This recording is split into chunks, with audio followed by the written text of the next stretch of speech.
Welcome, everybody, to the Pitch Catch podcast. We have a special episode for you today. Me and Joey came in with 3 questions. Um, we don't know what the other person is going to be asking. So don't, look too much into the answers. We're just going to be spitting off the top here. But it should be a fun episode, kind of address some things going into the MLB season, some questions that we have. So, yeah, without further ado, I'm going to hand it over to you. We can kind of go back and forth with our questions. So if you just want to go ahead with your first one, we can get right into it. Do the Cleveland Guardians own the AL Central? It's an interesting one. By what do you mean by own? Like, do you think that they're going to run the division for the next, say, 2-3 years? Um, I'm going to say I have to say yes for a few reasons. I feel like with the Guardians, obviously last year they were the youngest team in baseball, and they won the division, and they made it to the ALDS. And this team didn't get worse. This team's only getting more experience. This team's only getting older. And with the White Sox, which I see as really their only competitor at this point, um,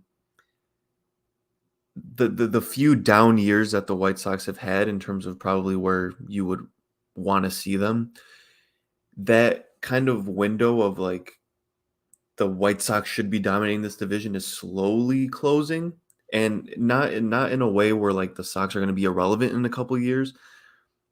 I I'm not very intrigued by their farm system, and most Mm, people, and they have a lot of major league talent. Obviously, injuries have been a lot of the issues there. Can I see a world where the White Sox win the division this year? Yes. But when you're talking about future projections, it's really hard to argue against the youngest team in baseball who already won the division. yeah, yeah, I get it completely. I just wanted to see where you were at with them, for the most part.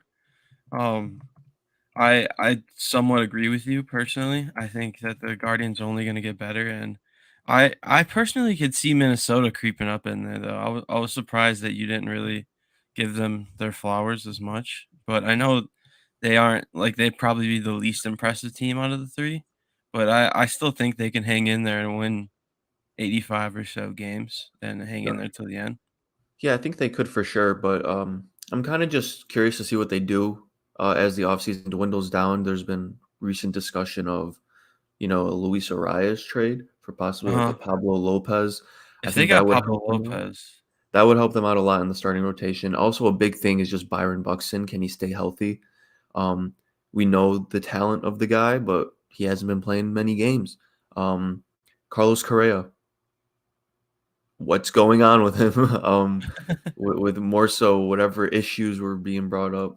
There's question marks there. I'm not writing off the Minnesota Twins, but I would have much more confidence in saying the White Sox will at least end over them in the division. mm, yeah, that's fair. I believe I'm having trouble finding it right now, but I believe that the Guardians are projected to win the division at the moment, according to Yeah, Steamer. So that would make sense. I mean, they yeah, added Josh Bell over the offseason. I don't think there was any other notable addition to them, and I don't think there was any like notable loss. no, They basically just kind of the got same better. team. Yeah. So they have their flaws, as we discuss a lot throughout the year, with kind of, I don't know if I want to call it luck, but I guess lack of exit velocity on a lot of their hits, and kind of their way of playing, which, credit to them, it's been working in the last couple of years. But um, I don't think the ceiling is necessarily the reason why they're going to win the division. I think it's the floor. I think the White Sox do have a significant ceiling if everything goes right. But I'm not ready to put my money on that until I see it. Yeah, exactly. And I think that a part of it is being in probably one of the weakest divisions in baseball, if not the weakest. So Hmm. that probably helps, probably. But I mean, uh, no hate to Cleveland. I mean, they've done the right job. I mean, I never thought they'd be the ones contending at this time. I thought it would be a team like Detroit. Like a few Hmm. years ago, I was thinking Detroit and maybe the Twins just because they're pesky. But here we are. Yeah, yeah, can't really knock them for how they've been playing. I got a question moving over to the NL West. Okay. Um, where do you think the Giants will end up in that division? Uh, I think they're a clear third, maybe fourth if things go wrong with them.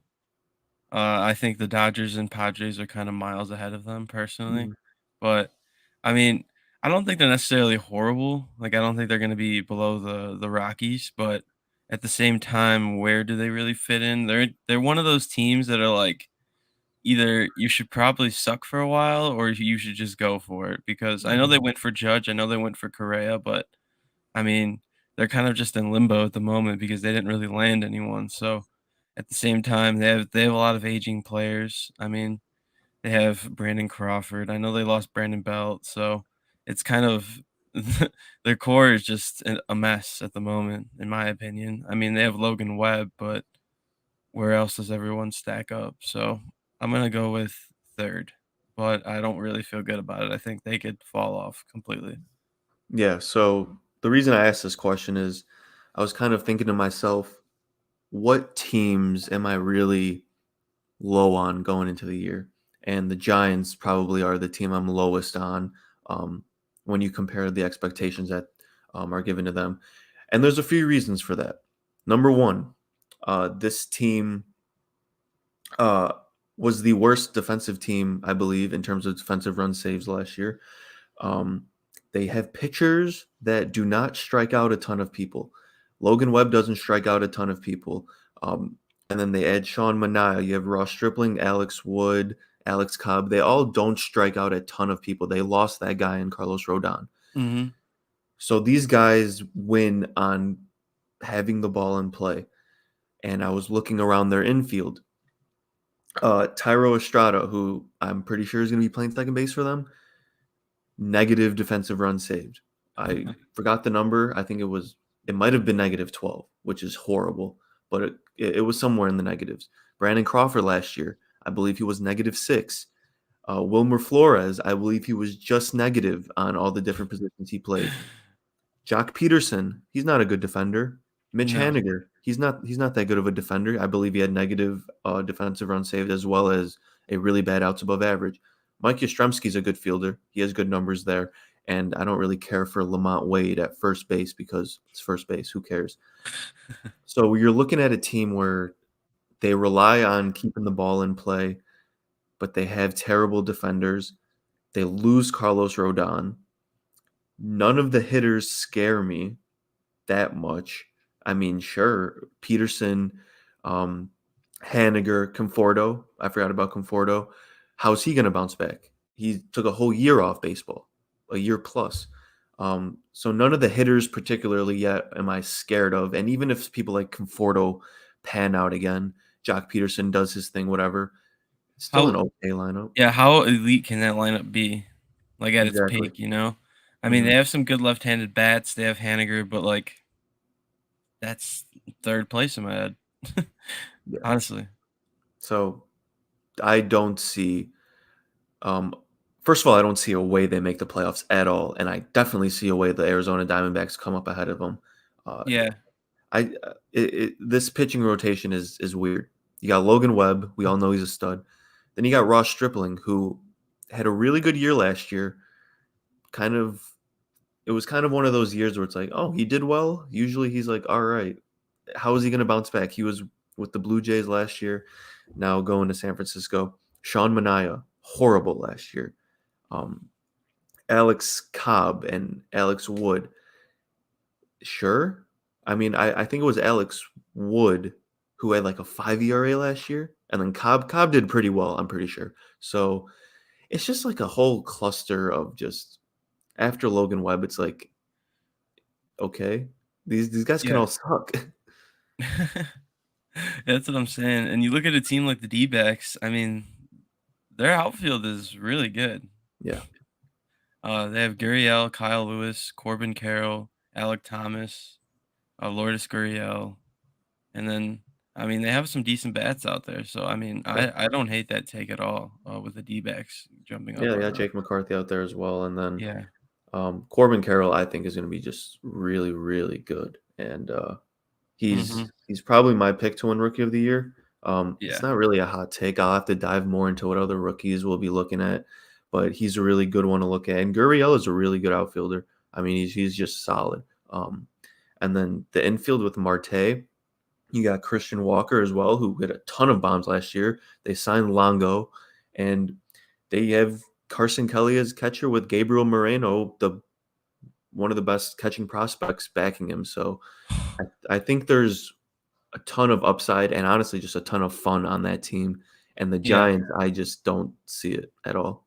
That's yeah, like, the D-backs have a direction, and, Mhm. that's opposed to what the Giants are doing because they're kind of, like, in limbo, like I said, so Yeah, yeah, it's it's gonna be an interesting season for the NL West for sure, yeah, because we didn't even talk about the teams at the top, so yeah. No, we could probably touch on that in a future episode, but I yeah. think we're both pretty set on Dodgers, Padres as the 1 and 2. Yeah, yeah, Yeah. it seems pretty clear cut at this point. Mhm. So, I'll hit my second question. Uh, can the Phillies prove their season wasn't a flash in the pan? So I think the Phillies are a really good team. I think that they have a lot of room to grow. I think they make the playoffs. I Okay. don't think they win the division, and I don't think they come second.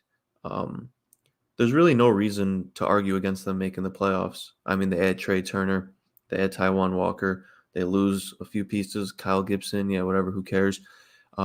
It's a really solid team. Bryce Harper is going to miss what the first couple months of the season, Yeah, nothing um, major, but yeah. and yeah, I mean, to call it to call their season last year kind of like a fluke, I don't.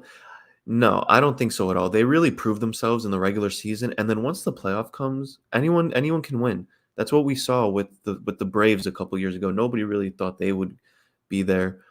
Um, and then the Phillies last year, going all the way from wild card to World Series, it's kind of like, have we learned that anything could happen yet? So, Yeah.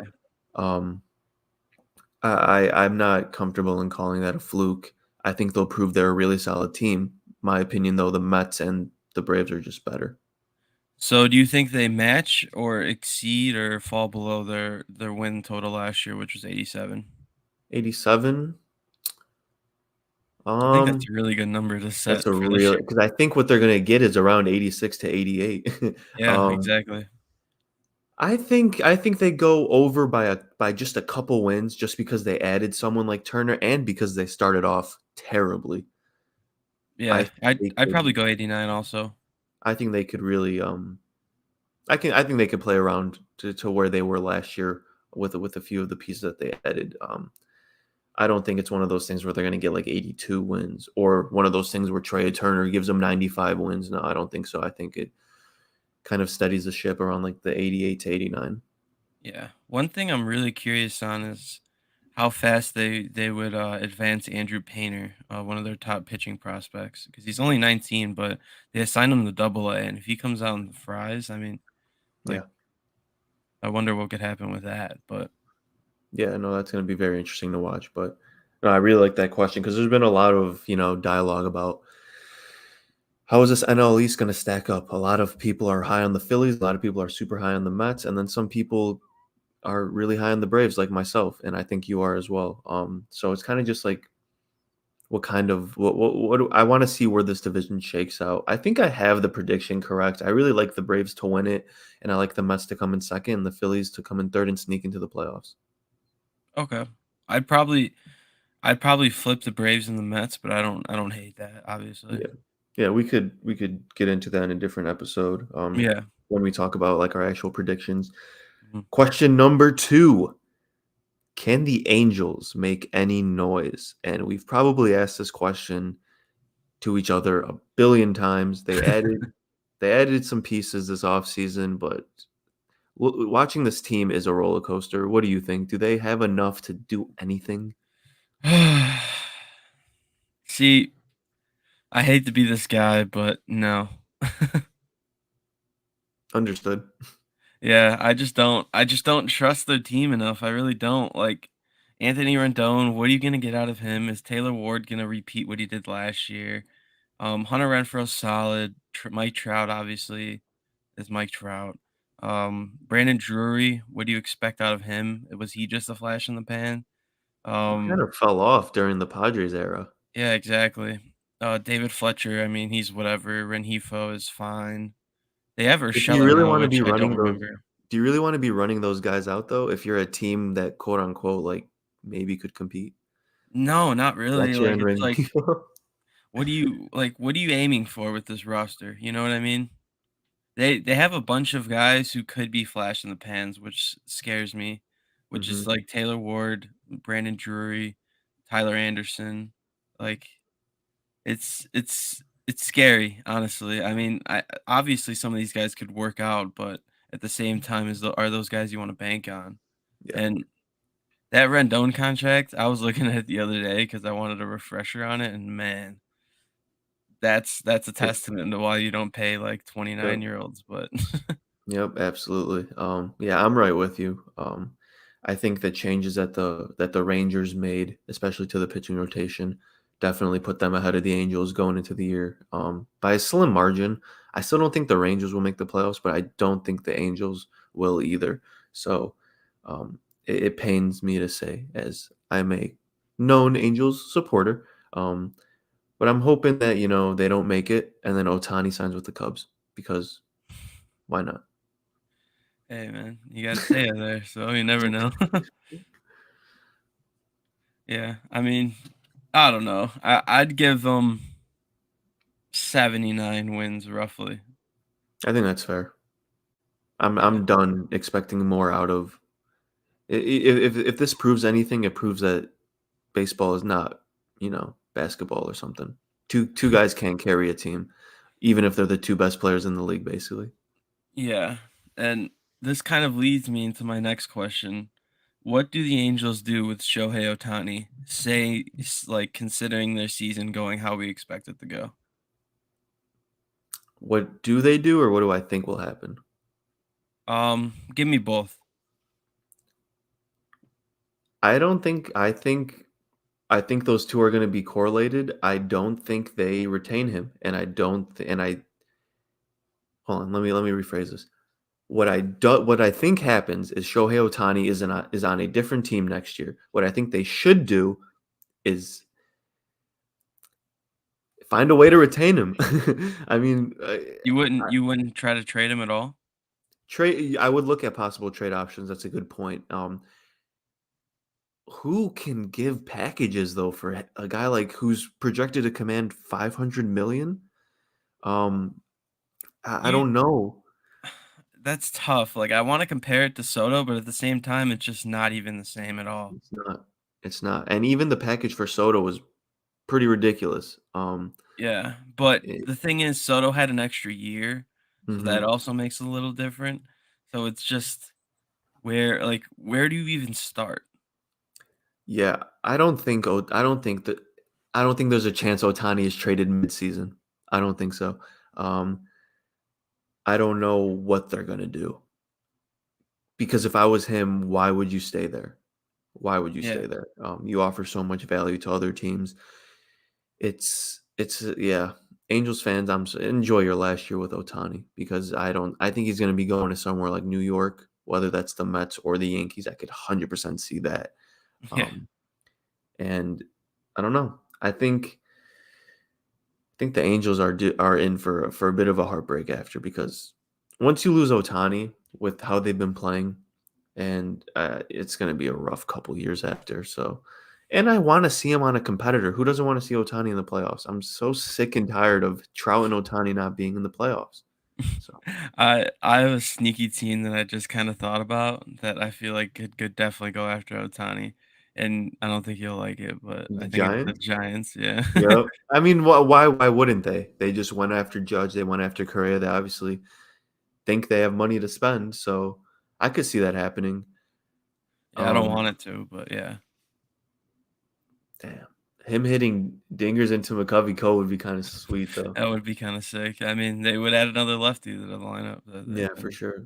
I think they'll definitely be in the running if there's an opportunity to go for him. So Mhm. um, that'll be fun. Final question from me: Do you think the Cardinals' rotation will present any problems for them? The Cardinals are a team that we kind of look at as having no holes, but Uh-huh. their starting rotation's not that great, and it's an injury or two away from probably being a problem. What do you think? I mean, it's okay, you Mhm. know? It's very Cardinals-like, I will say. Yeah. Um, I I know Matthew Liberatore pitched a little bit last year, so maybe he provides some depth. I know he didn't do all that great, but maybe he can be an X factor for them. But Mhm. besides that, I don't really know how I feel about it. Like Wainwright's fine. I mean, what are you really expecting out of him at this point in his career? He's just going to be solid. Michaelis, I guess you could say, Mhm. um, is also fine. Montgomery, I think, showed some flashes of being better than he's been in his past. Jack Flaherty is also kind of an X factor, but it seems like he's hurt every year. He was And horrible when he came back last year as yeah, well. yeah. And then Steven Matz is also just Yeah. fine, but if someone gets hurt, what happens? You know what I mean? Like just looking at it, I don't really see the upside, but at the same Yeah. time, how much upside do you need in that division? Because the Cubs are on the come up. The Brewers are the Brewers. I mean, they're gonna find a way to win something, but how good are they really going to be? So I think their lineup probably just puts them through to the playoffs, but how much of a run could they really make? I don't know. I mean, I don't know how sustainable that rotation is just in Yeah. general. So the kind of thing I'm worried about with the Cardinals is they Lots are of lefties. they are riding a 40. How old is Wainwright? 40? 42? 42. They are kind 41. of relying on him to go out and eat innings like they Yeah. have the last, I mean, however long his career's been, but recently, like he's the guy still leading the charge. Yeah. He's not the old Corey Kluber who's fourth in the rotation. He's getting the ball on opening day, and he's probably starting game one of a series or something like that. So Yeah. there he's a guy they rely on, and that scares me when you're talking about a 42-year-old pitcher that you're relying on to eat innings. Because Jordan Montgomery doesn't eat innings. Jordan Montgomery he's a 4 or 5 inning guy, Yeah. six at most. You're like, oh wow, he pitched 6 innings. Michaelis, I like Michaelis. I watched him pitch a lot last year. I think he's a good pitcher. Flaherty, his injury really concerns me. He hasn't been great at all. So, and then Steven Matz, pretty sure he was injured last year, Yeah. if I'm not mistaken. He's So been I injured in the past, that's for sure. Yeah, exactly. So you already know kind of what you're getting with him. Um, it's it's fine, like you said, but what happens if old man Wayno goes down? I think that is a lot of there's a lot of pressure on him to go out and be that guy again because not even if he gets injured, he did well last year. What if he goes out and has a 5.5 ERA, like most 42-year-old pitchers have? It Then presents some something's going on it because presents some issues. yeah. There's not I don't know. I don't know. I think I mean, they definitely needed to retain Quintana, but that's or just just go out and get a pitcher. yeah, that too. So I think what will end up happening is the Cardinals will be in first place by the trade deadline, and then they'll go out and get someone. Yeah. Um, No one too flashy though. yeah, no, Just I kind of want to make a prediction. Uh, so like I can come back to this when it happens and be super smart. I'm gonna say they get like a Cole Irvin type of guy, someone with like a 3.4, 3.5 by the trade deadline on a terrible team, and I'll go Johnny Cueto. I think that's a good one. I think that's a good one. Real quick, I know before we continue, do you think the Cueto signing has any foreshadowing on Like someone being Lopez or gone? something. Um, Because now they have I six don't pitchers. I mean, maybe they trade like an Edward Cabrera or something for a hitter, or maybe they trade a Pablo Lopez because he's going to be a free agent sooner than basically all of them. So maybe that's what they're thinking. Or he's just, or they're really trying to compete, and he's an innings eater that they're going to need in the sixth spot. I don't. It's hard to know, but at the same time, I think it's a good move all around. So it, Hmm. it it improves them, and it also gives them a little flexibility to trade someone. So because the Sandy at the top, and then there's just a bunch of solid guys filling in at the bottom. So I'm pretty happy with the rotation. I know you. I don't know if you said something on TikTok or if it was somewhere on Twitter where you were talking about the rotation being like top five. Yeah, it was both. I think on TikTok I had him ranked third, and um, on Twitter Ben Verlander didn't even have him in his top five. And I think the Disrespect. rotation is criminally underrated. Everyone knows Sandy, but do people really know how good Luzardo was? Do people really know about the legend of Edward Cabrera? And listen, Trevor Rogers was being talked about as like a really good pitcher after his rookie year. He had a terrible year last year, but if he can just go back to like okay numbers, and then you have Pablo Lopez as well. I mean, come on, Yeah. it's And it's now a great. Johnny, it's pretty Yeah, good. Johnny is, and even if you need a middle, he'll Cueto probably makes a fantastic middle reliever. If someone gets if Rogers gets knocked up in the third, fourth inning, he can pitch five, six, seven, no Yeah, problem. he did that last year. He came in for Kopech after he got hurt in the Hmm. first or second inning and threw five innings, 1 earned or something like that. I was at the game, so Yeah, he so definitely is capable. it's going to be interesting watching that team because they can't score runs, but they also don't give up many runs. So Yeah. it's gonna be an interesting thing. I think we're all out of questions, correct? Yeah, I All asked right, my 3. sounds good. Well, I hope everyone enjoyed the quick episode, firing off some Q&A. And yeah, thanks for watching. We'll have more episodes out very soon. Make sure to follow the TikTok at Pitch Catch Pod. Without further ado, have a great rest of your day. Peace. Peace.